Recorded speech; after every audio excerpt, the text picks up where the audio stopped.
The new Mighty Nein intro reveals some huge details about Season 1, D&D turns to actual play All-Stars for a new Forgotten Realms series,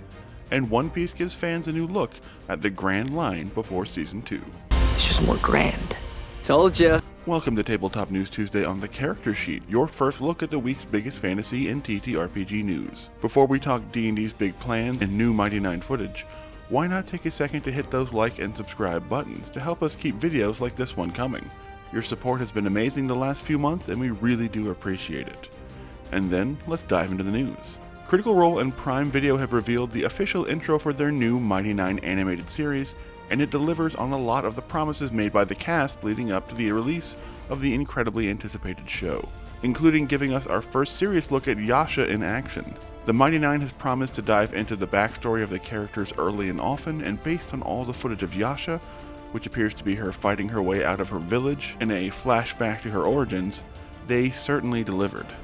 Of course, speaking of backstories, we have the apparently obligatory images of Caleb standing in front of the burning house of his family, along with a look at Ford tearing up after the explosive shipwreck that left him stranded on an island, having forgotten about the deal he made with Uk'otoa to survive. We do also get a better idea of when Yasha will actually join up with the Mighty Nein, as we get a brief sequence that appears to be Trent Ickathon as he is flying in the skies above the city and striking down one of the Zorhassian assassins in front of the fully assembled Mighty Nein, which means Yasha will finally join the party sometime after the events with the circus and the demon toad, but before the discovery of the beacon.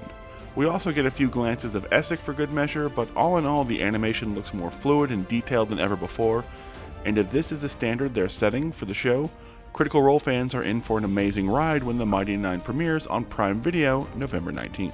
I have fun.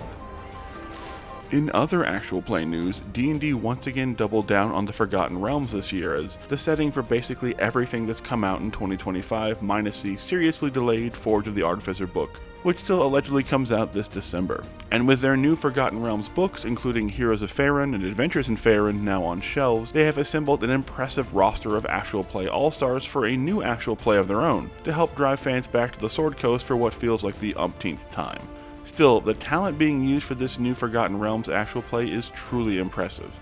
including Critical Role veterans Christian Navarro and Alex Ward,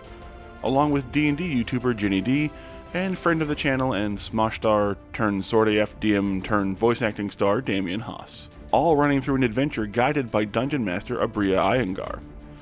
No word on what kind of adventure this team of A-list actual play talent will be running through, but it's another sign that D&D is all in on the Forgotten Realms and perhaps badly in need of another, more fully fleshed out setting to explore in the very near future.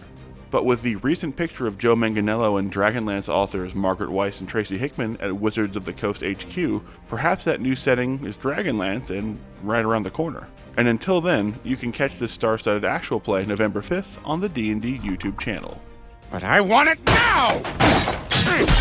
And finally, One Piece Season 2 on Netflix is drawing closer to its release date, and the stars of the hit anime adaptation are showing off a new look at life on the Grand Line in the latest teaser video released by Netflix. In the video, where we get a much better look at constant One Piece antagonist Smoker and soon-to-be Straw Hat Nico Robin, we also get a look at some of the islands Luffy and his crew will be visiting during their first season set in the Grand Line, including what appears to be Whiskey Peak and Little Garden, two of the main hubs of Baroque Works, the criminal syndicate run by Joe Manganiello's Mr. Zero, aka the pirate warlord Crocodile. Oddly, we still don't seem to see any new shots of Tony Chopper or his home of Drum Island,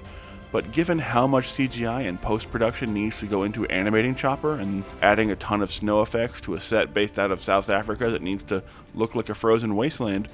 we suppose that's not terribly shocking. But with the series set to debut this coming March, we hope they'll get those final effects finished and give us a glimpse at the full scope of the Going Merry's journey through the Grand Line before it debuts next spring. And that's all we have for Tabletop News Tuesday this week. Let us know what your favorite story was down in the comments, and don't forget to hit those like and subscribe buttons.